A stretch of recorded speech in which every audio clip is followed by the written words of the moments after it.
চাচা, হ্যাঁ দিদারে গরুটা খুব ভালো বলো। ওখানটাই তো বাণিজ্য হবে। ঠিক আছে। তুই দিদারের বাড়ি কি চিনিস নাকি? না, আমি তো চিনি না চাচা। আমি ওই ছেলেটা ডাকবে।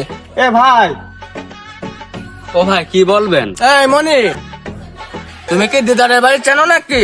হ্যাঁ ভাই, সামনে যে বামে চলে যান। হ্যাঁ ঠিক আছে মনি, যাও তাহলে। হ্যাঁ চল। মনে হয় দিদারের ছেলে দেখতেইছে, তাহলে রিফাদের কথাটা জানাতেই হয়। শালা এত বড় হয়ে গেলাম, তা বাপ ডাক্তার বিয়ের সাথে কথা এর ভাস্তি। হ্যাঁ নে, এ তোর এইবার মনে হয় বিয়ের সাথেটা হয়ে যাবে। তোর বাড়ির লোক গেছে। চাচা, এই যে দিদারদের বাড়ি। এটা হ্যাঁ, এটা। ওই দিদার ভাই বাড়ি আছে নাকি? ও ভাই আইসো তালি। তো ভাই গরু কোন দিকি? তো চলেন যায় নাকি? ও হ্যাঁ হ্যাঁ, চলেন চলেন চলেন, এই পাশে গরু। গরু ভাই আমার এই গরুটাই। গরু এইটা? হ্যাঁ হ্যাঁ, তো গরু তো ভালো, গরু পছন্দ হয়েছে তো। তা ভাই চলেন সাইডে দিয়ে আলোচনা করে দাম দর। চলে চলে হাঁটো। গরু তো দেখলাম পছন্দ হয়েছে।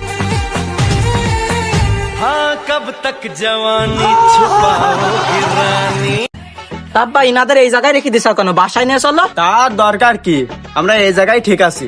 তো ভাই কত কি দিতে হবে? না না না না, আমার কোনো টাকা পয়সা লাগবে না, সোনা দানা কিচ্ছু লাগবে না, গাড়ি বাড়িও লাগবে না।